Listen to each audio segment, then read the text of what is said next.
Assalamualaikum warahmatullahi wabarakatuh. Selamat datang kembali di channel Om Riz Official. Untuk kisah kali ini ada sebuah cerita yang berjudul Tanda di Malam Selasa Kliwon. Sebelum kita lanjut ke ceritanya, tekan dulu tombol like video ini dan jangan lupa tekan juga tombol subscribe channel ini. Nyalakan juga lonceng notifikasinya agar tidak ketinggalan cerita-cerita lainnya. Dan seperti apa untuk kisah kali ini? Langsung saja kita masuk ke ceritanya.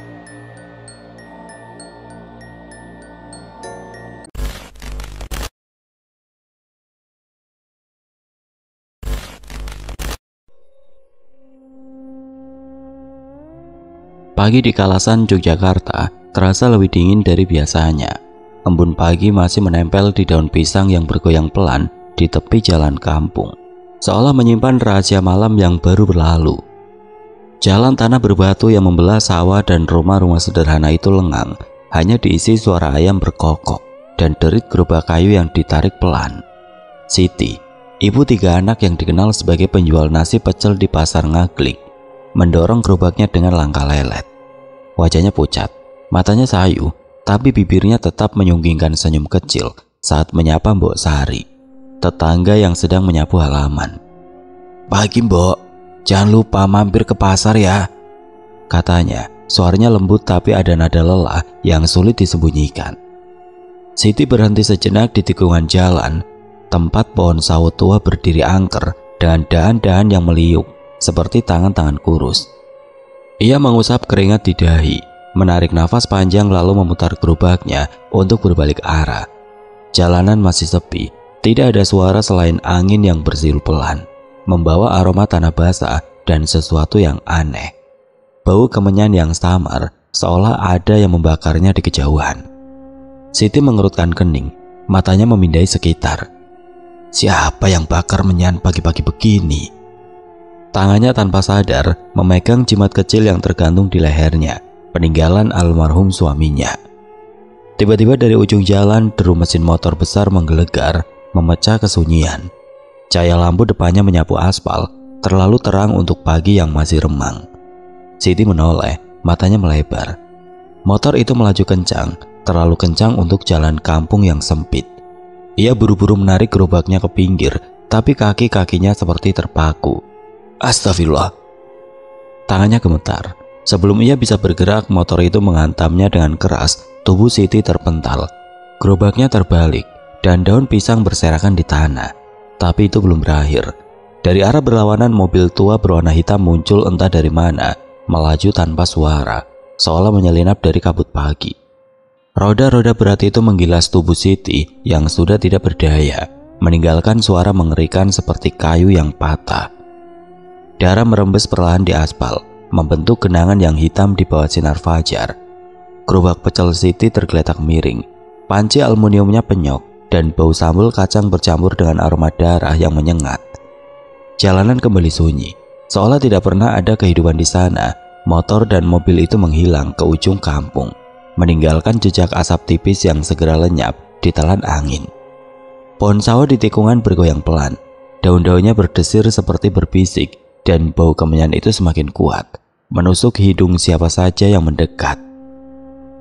Beberapa menit kemudian, Pak Joko, tukang ojek yang biasa mangkal di ujung gang, melintas dengan motor bututnya. Matanya terbelalak saat melihat tubuh Siti yang tidak lagi bergerak. Allahu Akbar, Siti, Siti! Teriaknya, suaranya parau. Ia melompat dari motor berlari mendekat, tapi kakinya gemetar begitu melihat wajah Siti. Matanya terbuka lebar, menatap langit dengan ekspresi yang bukan hanya rasa sakit, tapi juga ketakutan yang dalam, seolah ia melihat sesuatu yang mengerikan sebelum nafasnya terhenti. Pak Joko mundur perlahan, tangannya mencari tasbih di saku.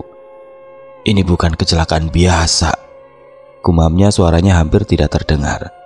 Warga mulai berdatangan, terbangun oleh teriakan Pak Joko. Ibu-ibu menutup mulut, beberapa menangis, sementara anak-anak yang ikut melihat dari kejauhan buru-buru dipeluk ibunya.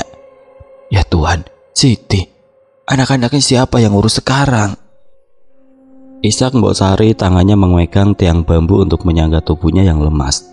Tapi di antara kerumunan ada bisik-bisik yang mulai mengalir, suara-suara pelan yang penuh spekulasi. "Jalanan kosong, Kok bisa ketabrak begini? Apa ini ada hubungannya sama Selasa Kliwon kemarin? Kata Pak Slamet, kepala RT. Dengan nada ragu tapi penuh makna. Di Kalasan, hari Selasa Kliwon bukan sekedar hari biasa. Bagi sebagian warga itu adalah waktu ketika dunia gaib terasa lebih dekat. Ketika ritual-ritual gelap seperti pesugihan konon menuntut tumbal. Aku yang tinggal di gang sebelah baru mendengar kabar itu saat berjalan ke warung untuk membeli kopi. Suasana kampung yang biasanya ramai dengan canda anak-anak terasa mencekam. Warga berkumpul di tikungan, beberapa memegang sapu lidi, seolah ingin membersihkan darah itu, tapi tidak berani mendekat. Aku mendekati lokasi dan begitu melihat tubuh Siti yang sudah ditutup kain putih, dadaku seperti disesaki batu. Tapi yang membuat bulu kuduku berdiri bukan hanya pemandangan itu. Di bawah pohon sawo di tempat biasa Bu Siti berhenti untuk mengikat rambutnya, ada sesuatu yang tidak wajar. Setumpuk bunga kamboja dan abu kemenyan tersusun rapi seperti sengaja diletakkan. Tidak ada yang tahu siapa yang meletakkannya, tapi baunya menusuk, seolah membawa pesan dari dunia lain. Malam itu setelah jenazah Siti dibawa ke rumah duka, aku tidak bisa tidur. Setiap kali memejamkan mata, aku seperti mendengar suara gerobak kayu yang berderit, diikuti tangisan pelan seorang perempuan.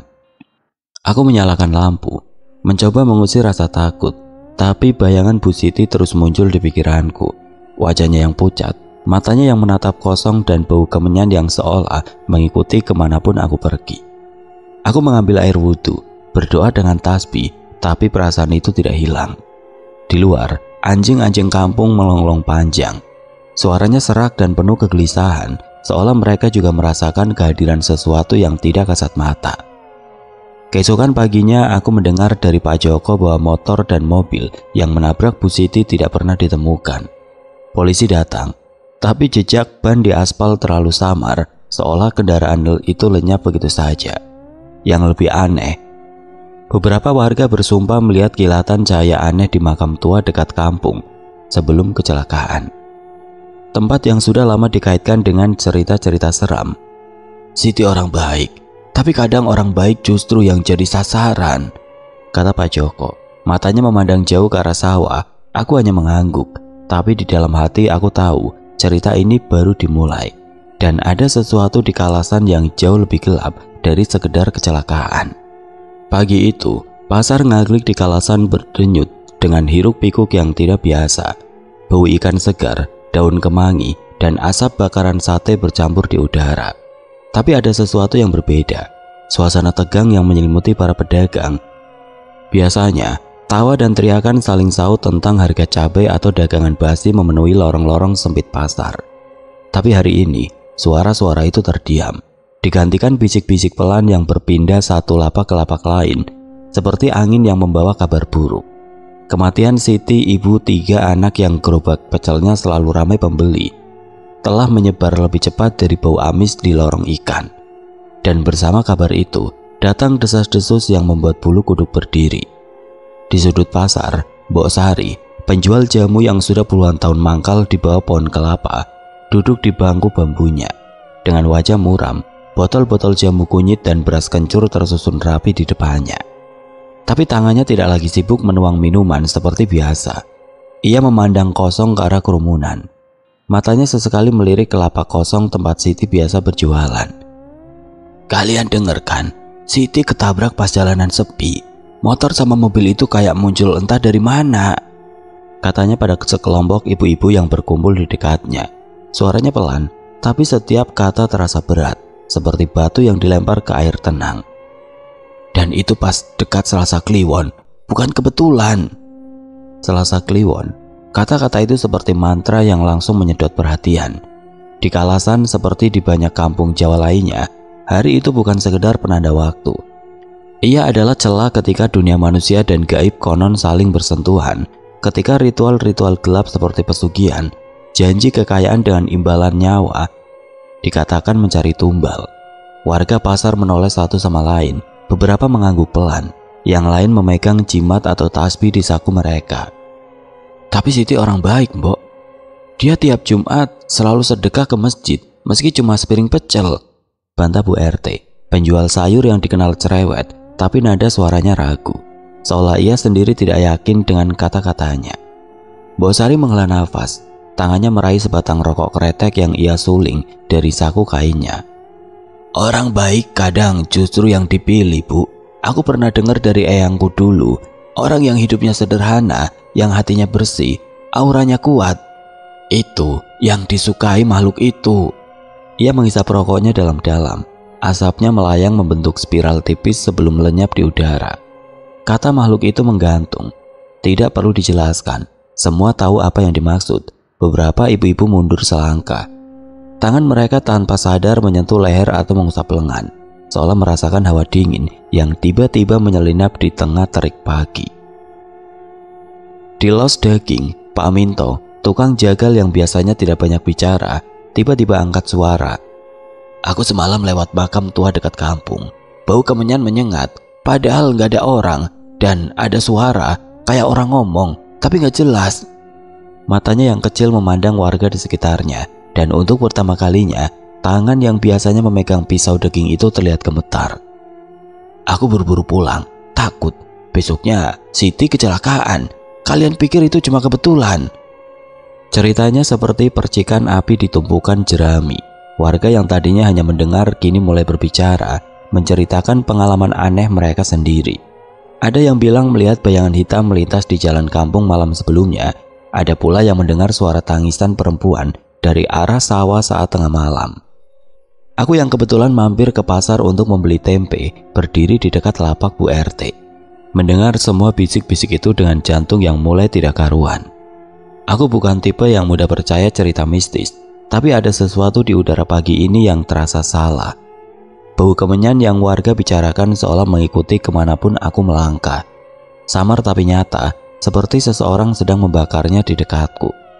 Aku menoleh ke lapak Bu Siti yang kosong, dan untuk sesaat, aku seperti melihat bayangan seseorang berdiri di sana. Seseorang dengan pakaian sederhana, rambut terurai, dan wajah yang tidak bisa aku kenali. Aku mengedipkan mata, dan bayangan itu hilang, tapi jantungku berdegup kencang. Mungkin cuma capek. Aku mencoba menenangkan diri, tapi tanganku gemetar saat membayar tempe. Tiba-tiba kerumunan terdiam. Dari ujung pasar seorang anak kecil, mungkin baru berusia 5 tahun, berlari sambil menangis. Ia adalah Rini, anak sulung Bu Siti, yang biasa membantu ibunya melipat daun pisang. Wajahnya pucat, matanya merah, dan tangannya memegang sesuatu. Bungkusan kain kecil yang tampak kotor. Ini aku temui di gerobak ibu tadi malam. Teriaknya, suaranya parau. Ia membuka bungkusan itu dan isinya membuat semua orang mundur. Bunga kamboja kering, sejumput abu kemenyan, dan selai kain putih dengan noda merah yang mencurigakan. Ibu bilang jangan buka, tapi aku takut. Aku takut ibu nggak pulang. Rini menangis terseduh, dan Bu RT buru-buru memeluknya, tapi matanya penuh ketakutan saat menatap bungkusan itu. Mbok Sari berdiri, wajahnya mengeras. Itu tanda Bu Siti ditandai. Aku pernah lihat beginian waktu kecil. Waktu tetanggaku mati tiba-tiba. Ini bukan kecelakaan biasa. Suaranya dingin, seperti angin yang bertiup dari makam tua. Warga saling pandang, beberapa berdoa pelan, yang lain buru-buru menutup lapak mereka. Tidak ingin berlama-lama di pasar yang kini terasa seperti sarang hantu. Aku sendiri tidak bisa bergerak. Mataku terpaku pada bungkusan di tangan Rini.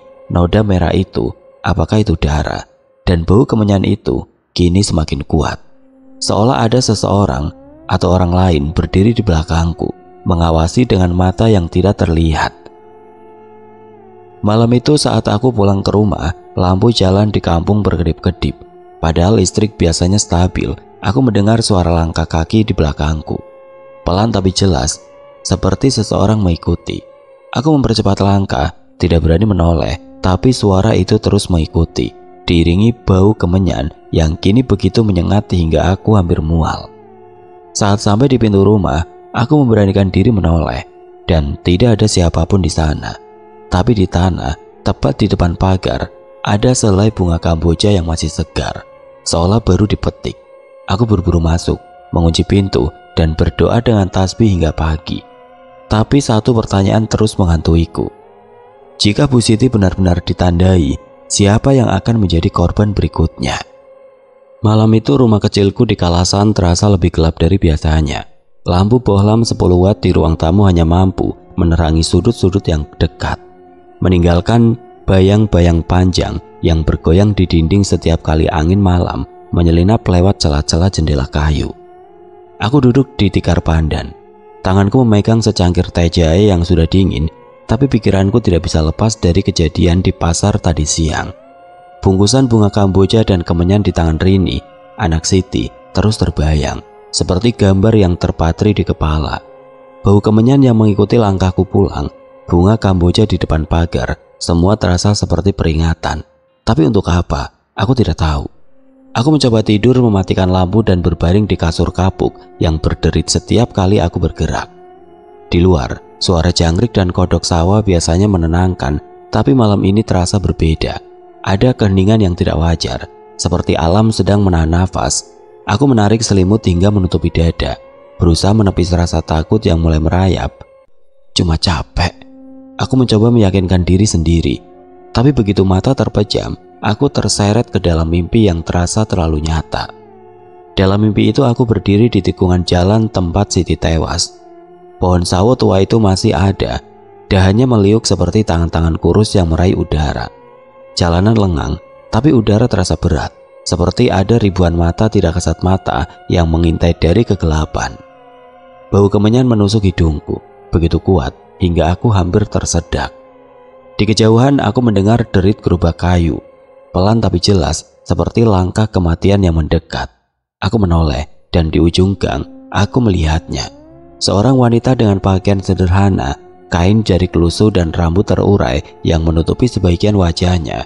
Ia mendorong gerobak pecel, tapi gerakan itu lambat, hampir mekanis, seperti boneka yang digerakkan tali. "Bu Siti," panggilku, suaraku serak, nyaris tidak terdengar.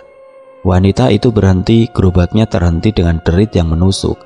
Ia menoleh perlahan, dan saat rambutnya tersingkap, aku tersentak. Wajahnya pucat seperti kapur, matanya kosong tapi penuh air mata yang mengalir tanpa henti. Meninggalkan jejak hitam di pipinya, tapi yang membuat jantungku hampir berhenti adalah senyumnya. Senyum tipis yang tidak manusiawi, seperti dipahat dengan paksa. "Aku tidak siap pergi," bisiknya, suaranya seperti angin yang bertiup dari makam, dingin dan menusuk tulang. Tangannya yang kurus meraih sesuatu dari gerobak, sebuah bungkusan kain kecil, sama seperti yang ditemukan Rini. Ia membukanya dan bunga kamboja kering berhamburan ke tanah, diiringi asap kemenyan yang membentuk wajah-wajah kabur di udara. Aku ingin berlari, tapi kakiku seperti terpaku di aspal. Siti melangkah mendekat, kakinya tidak menyentuh tanah, melayang beberapa inci di atas tanah. "Mereka tahu aku ditandai," katanya lagi, suaranya kini bercampur kemarahan. "Mereka tahu tapi diam." Aku tahu siapa yang ia maksud, tapi setiap kata terasa seperti cambuk. Tiba-tiba dari balik pohon sawo muncul bayangan lain. Sosok gelap tanpa wajah, hanya siluet hitam dengan mata merah yang menyala. Sosok itu menunjuk ke arahku dan Bu Siti menjerit. Suaranya mengguncang udara hingga aku merasa paru-paruku terbakar. Aku terbangun dengan teriakan yang tercekat di tenggorokan. Keringat dingin membasahi seluruh tubuhku dan jantungku berdetak seperti genderang perang. Aku menyalakan lampu, tapi bohlam itu hanya berkedip-kedip sebelum mati total. Meninggalkan ruangan dalam kegelapan. Di luar, anjing-anjing kampung melonglong panjang. Suaranya penuh kegelisahan, seperti mereka melihat sesuatu yang tidak seharusnya ada. Aku meraih ponselku, ingin menyalakan senter, tapi tanganku gemetar begitu hebat hingga ponsel itu jatuh ke lantai. Dan saat aku membungkuk untuk mengambilnya, aku mendengarnya. Derit gerobak kayu pelan tapi jelas dari arah luar rumah. Aku membeku. Jendela kamar yang tadinya tertutup kini terbuka lebar, meski aku yakin telah menguncinya sebelum tidur. Angin malam masuk, membawa bau kemenyan yang begitu kuat hingga aku mual. Aku memberanikan diri melangkah ke jendela. Setiap langkah terasa seperti melawan arus air yang berat. Di luar, di bawah sinar bulan yang pucat, aku melihat sesuatu yang membuat darahku membeku. Di ujung gang, tepat di bawah pohon sawo, ada gerobak pecel Bu Siti. berdiri sendirian, seolah ditinggalkan begitu saja. Tapi yang lebih mengerikan, ada bayangan seseorang di sampingnya. Wanita dengan rambut terurai, kepala menunduk, dan tangan memegang bungkusan kain. Aku mengedipkan mata, berharap itu hanya halusinasi, tapi bayangan itu masih ada. Dan kini, ia menoleh ke arahku. Matanya kosong, tapi aku bisa merasakan kemarahan yang membakar dari jarak jauh. Aku buru-buru menutup jendela, mengunci rapat, dan meraih tasbih di meja. Aku berdoa dengan suara gemetar, membaca ayat-ayat yang kuingat, tapi suara derit gerobak itu tidak berhenti. Malah semakin dekat, seperti seseorang sedang mendorongnya tepat di depan pintu rumahku. Aku menutup telinga, tapi suara itu seolah merasuk ke kepalaku, diiringi bisikan pelan. "Aku tidak siap pergi, bantu aku." Aku tidak tahu berapa lama aku berdoa, tapi akhirnya suara itu mereda, digantikan keheningan yang sama mencekamnya. Pagi harinya aku memberanikan diri keluar rumah. Gerobak itu tidak ada di gang, tapi di depan pintu. Aku menemukan sesuatu yang membuat nafasku tersendat. Selai kain putih kecil terlipat rapi dengan noda merah yang tampak seperti darah kering. Di sampingnya ada bunga kamboja yang masih segar, kelopaknya basah oleh embun, seolah baru diletakkan beberapa menit lalu. Aku tidak berani menyentuhnya, tapi aku tahu ini bukan kebetulan. Aku berjalan ke rumah Mbok Sari, satu-satunya orang yang mungkin bisa menjelaskan apa yang terjadi. Dengan suara parau aku menceritakan mimpiku dan apa yang kulihat malam itu. Wajah Mbok Sari mengeras, matanya penuh ketakutan yang jarang kulihat. "Kamu lihat dia ya?" tanyanya, suaranya hampir berbisik. "Siti belum tenang. Dia cari bantuan, tapi hati-hati, yang menandai dia mungkin masih di sekitar kita." Aku pulang dengan kepala penuh pertanyaan. Jika Bu Siti benar-benar ditandai sebagai tumbal, siapa yang melakukan ini? Dan mengapa aku yang hanya tetangga biasa terus dihantui bayangannya? Malam itu aku tidak berani mematikan lampu, tapi setiap bayangan di dinding terasa seperti Bu Siti, menatapku dengan mata kosong, menunggu sesuatu yang tidak bisa kutebak. Di Kalasan, nama Siti bukan sekedar nama. Ia adalah simbol ketabahan, seorang ibu yang dikenal oleh hampir setiap warga di kampung dan pasar Ngaglik. Gerobak pecelnya dengan panci aluminium yang sudah penyok dan kain lap yang selalu bersih adalah pemandangan sehari-hari yang menghibur hati. Tapi di balik senyumnya yang hangat saat melayani pembeli, ada beban berat yang hanya diketahui oleh dinding-dinding rumah papan sederhana. Malam itu saat aku duduk di beranda rumah dengan pikiran yang masih kacau karena mimpi dan kain berdarah di depan pintu, aku tidak bisa berhenti memikirkan Bu Siti. Siapa dia sebenarnya dan mengapa kematiannya meninggalkan bayang-bayang yang begitu gelap? Siti adalah janda berusia 38 tahun, membesarkan 3 anak, Rini, Bima, dan kecilnya Lila, sendirian sejak suaminya, Pak Slamet, meninggal 5 tahun yang lalu karena sakit paru. Rumah mereka di ujung kampung, berdinding anyaman bambu dan beratap genteng yang bocor saat musim hujan, adalah bukti perjuangan mereka. Setiap pagi jam 3 dini hari, Siti sudah bangun, menyalakan tungku kayu untuk memasak bumbu pecel dan nasi. Asap dari dapur kecil itu sering terlihat mengepul sebelum fajar. Diringi suara Siti yang bersenandung pelan, biasanya lagu-lagu Jawa kuno yang diajarkan ibunya dulu. Rini yang baru berusia 12 tahun sering membantu mengupas kacang atau melipat daun pisang, sementara Bima dan Lila masih meringkuk di kasur pandan yang sudah tipis. Meski hidup dalam keterbatasan, Siti tidak pernah mengeluh. Ia selalu menyisihkan sedikit rezeki untuk sedekah di masjid tiap Jumat, meski kadang hanya sepiring pecel atau segenggam beras. "Rezeki itu datang dari Allah. Kalau kita berbagi, Dia pasti ganti," katanya pada Mbok Sari suatu hari. Suaranya penuh keyakinan, tapi beberapa bulan terakhir, warga mulai memperhatikan perubahan pada Siti. Senyumnya masih ada, tapi matanya sering kosong, seperti seseorang yang membawa rahasia terlalu berat. Ia jadi lebih pendiam, sering terlihat duduk sendirian di depan gerobaknya setelah pasar sepi, menatap ke arah sawah dengan ekspresi yang sulit ditebak.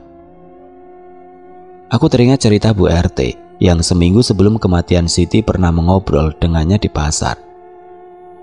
Siti bilang dia mimpi aneh, kata Bu RT saat kami bertemu di warung kopi sore itu. Dia bilang ada sosok aneh, kayak bayangan hitam tanpa wajah, datang ke rumahnya di mimpi. Sosok itu kasih bungkusan kain berisi bunga dan menyan, terus bilang, "Ini buatmu, simpan baik-baik." Siti takut, dia bilang itu pertanda buruk. Bu RT menggigil saat menceritakan itu. Tangannya memegang gelas kopi dengan erat. Aku suruh dia ke Kiai Anwar, tapi Siti cuma bilang, "Allah akan melindungi kita kalau kita ikhlas." Aku gak nyangka, itu terakhir kali aku ngobrol sama dia. Cerita itu membuatku tidak bisa tidur malam itu.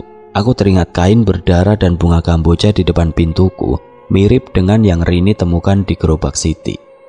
Apakah itu benar-benar tanda bahwa Siti ditandai sebagai tumbal? Dan jika iya, siapa yang melakukan ini? Aku mencoba mencari tahu lebih banyak dari warga lain, dan cerita-cerita mulai bermunculan. Pak Joko, tukang ojek, pernah melihat Siti berhenti di dekat makam tua seminggu sebelum kematiannya, seolah mencari sesuatu di antara semak-semak. Dia kelihatan takut, buru-buru pergi pas lihat aku lewat. Matanya memandang ke arah sawah, seolah takut sesuatu mendengarnya. Mbok Sari juga ingat Siti pernah bertanya tentang cara membersihkan diri dari pengaruh gaib. Tapi saat didesak, Siti hanya menggeleng dan berpaling. Malam semakin larut dan aku tidak bisa menahan diri untuk tidak memeriksa kain yang kutemukan di depan pintu. Aku mengambilnya dengan tangan gemetar, membukanya di bawah sinar lampu senter ponselku. Noda merah itu memang darah kering, tapi di sudut kain ada sesuatu yang membuat bulu kuduku berdiri. Jahitan kecil berbentuk simbol aneh, seperti lingkaran dengan garis-garis yang menyerupai mata. Aku pernah melihat simbol serupa di buku tua milik kakekku yang membahas ritual pesugihan di Jawa. Tanda ikatan, tulis buku itu, untuk mengikat jiwa seseorang sebagai tumbal. Aku buru-buru membungkus kain itu kembali, menyimpannya di laci, tapi baunya campuran kemenyan dan sesuatu yang busuk seolah meresap ke tanganku. Tiba-tiba lampu di kamarku berkedip-kedip, lalu mati total. Kegelapan menyelimuti ruangan dan suara jangkrik di luar berhenti seketika, digantikan keheningan yang mencekam. Aku menyalakan senter ponsel, tapi cahayanya redup, seperti ada sesuatu yang menghisap energinya. Dari arah jendela, aku mendengar ketukan pelan. Tak, tak, tak. Seperti seseorang mengetuk dengan kuku yang panjang. Aku membeku, tidak berani bergerak. Ketukan itu berhenti, tapi kemudian aku mendengar suara lain, tangisan perempuan, pelan tapi penuh kepedihan, dari arah luar rumah. "Anak-anakku, tolong." Suara itu mirip Siti, tapi ada nada aneh di dalamnya, seperti sesuatu yang menirunya. Aku meraih tasbih, berdoa dengan suara gemetar, tapi suara tangisan itu semakin keras, seolah datang dari dalam rumah. Aku menoleh ke arah pintu kamar, dan di bawah celah pintu aku melihat bayangan dua kaki kecil, seperti kaki anak-anak, berdiri diam. Tapi yang membuat darahku membeku adalah fakta bahwa aku tinggal sendirian. Aku menutup mata, berdoa lebih keras, dan setelah beberapa menit yang terasa seperti berjam-jam, suara itu mereda, lampu menyala kembali, dan bayangan di bawah pintu hilang. Tapi di lantai tepat di depan pintu kamar, ada sesuatu yang tidak ada sebelumnya. Selai daun pisang yang dilipat rapi, seperti yang digunakan Siti untuk membungkus pecel. Aku tidak berani membukanya, tapi baunya, bau kemenyan dan darah, sudah cukup untuk membuatku tahu bahwa Siti atau sesuatu yang mengatasnamakan Siti sedang mencoba berbicara.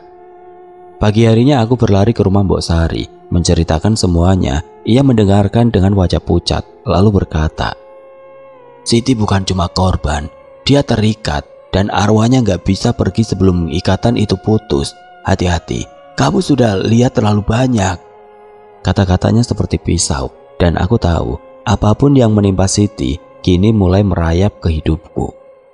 Sore itu pasar Ngaglik sudah mulai sepi. Lapak-lapak di los sayur dan ikan mulai tutup, meninggalkan bau amis dan sisa daun kol yang berserakan di tanah. Matahari merosot di ufuk barat, mewarnai langit dengan semburat oranye yang seharusnya menenangkan. Tapi di kalasan suasana kampung terasa seperti ditutup kabut tidak kasat mata sejak kematian Siti. Warung Pulsa Budi, sebuah kios kecil dari kayu dan seng di dekat pintu masuk pasar, masih buka. Lampu neon di atas konter berkedip-kedip, menerangi wajah Budi yang sedang menghitung uang receh. Pemuda 25 tahun itu dikenal ramah, selalu menyapa pelanggan dengan senyum lebar.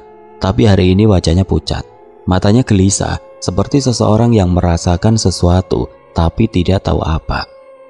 Aku kebetulan lewat di depan warungnya, berniat membeli pulsa untuk ponselku yang hampir habis baterai. "Bud, isi 5.000 ya," kataku mengulurkan selembar uang. Budi mengangguk tanpa suara, tangannya bergerak mekanis memasukkan nomor teleponku ke ponselnya. Tapi saat ia menekan tombol, tangannya tiba-tiba gemetar hebat. Seolah tersengat listrik, ponselnya jatuh ke meja dengan bunyi keras dan matanya melebar, menatap kosong ke arahku. Atau lebih tepatnya ke sesuatu di belakangku. "Bud, kamu kenapa?" tanyaku, suaraku mulai bergetar. Tapi Budi tidak menjawab. Tubuhnya mulai bergoyang, pelan dulu, lalu semakin cepat, seperti boneka yang diguncang angin kencang. Keringat membasahi dahinya dan nafasnya tersegal, seperti seseorang yang sedang berlari dari sesuatu yang mengerikan. Tiba-tiba Budi menjerit suara yang bukan miliknya.